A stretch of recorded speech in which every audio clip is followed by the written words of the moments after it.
Have you ever wondered about the mysterious death of Alexander the Great? Well, today we're going to find out what really happened to the great king. So get ready for an exciting ride back in time. Visual. Alexander on horseback, leading his army. Alexander the Great. A name that once shook the ancient world. In just over a decade, he built an empire stretching across 3 continents, Asia, Africa, and Europe.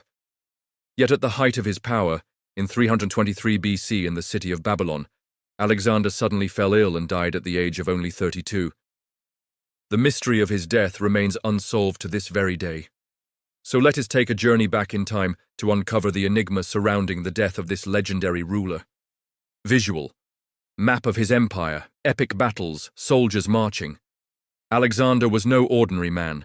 Educated by the great philosopher Aristotle, he showed brilliance from a young age. After succeeding his father, Philip II, he led the Macedonian army to conquer the mighty Persian Empire, claimed Egypt, and advanced into India.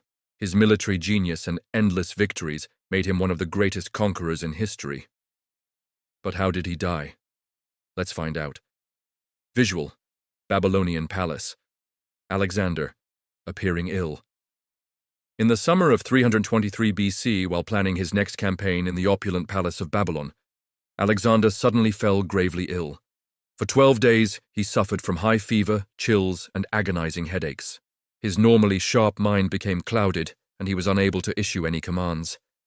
The worried members of his court watched helplessly as their brilliant leader grew weaker by the day. Eventually, he lost the ability to speak, and his body grew cold.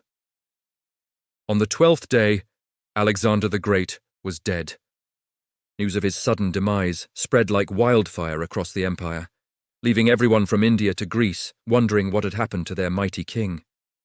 Was it a curse? Was he murdered? Or was it simply his time to go? Visual, dramatic reenactments, poisoning, disease, fate. Historians and scholars have debated for centuries. Some believe Alexander died from malaria or typhoid fever common in Mesopotamia. Others argue he was poisoned, the victim of political conspiracies within his court. Some even whisper that his death was not natural, but the work of destiny itself.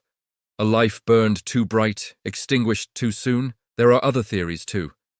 Some historians suggest that Alexander was the victim of a plot hatched by his wife, Roxana, who wanted to secure her son's position as the heir to the throne.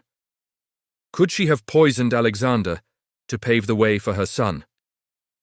Or perhaps it was a jealous general or a disgruntled courtier seeking revenge for some perceived slight.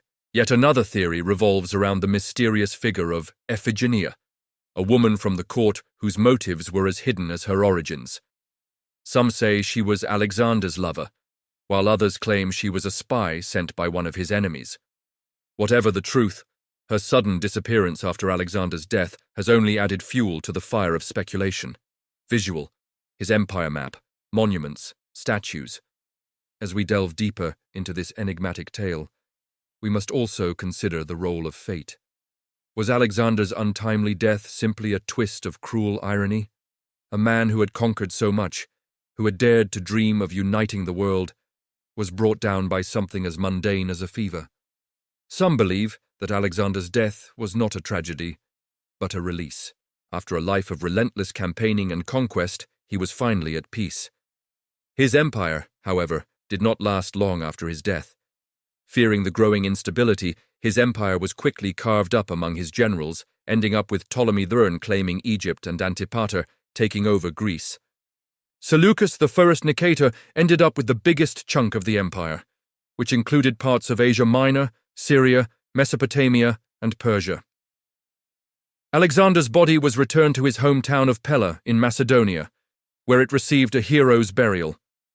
It is believed that he was initially placed in a golden tomb, but the exact location of his remains is still unknown. Visual, his empire map, monuments, statues. Through the ages, many have tried to solve the riddle of Alexander's death, but none have come up with a definitive answer. Perhaps the truth lies buried alongside the great king in some unknown tomb in Macedonia, or maybe it's lost to time forever. As we ponder over this enduring mystery, one thing is certain: Alexander the Great's legend will live on. He may be gone, but his contributions to history, his military tactics, his empire-building skills, they all continue to inspire and intrigue us. So what do you think? What was the cause of Alexander the Great's death? Share your thoughts in the comments below. And if you enjoyed this video, don't forget to hit the like button, share it with your friends, and subscribe for more captivating stories from history.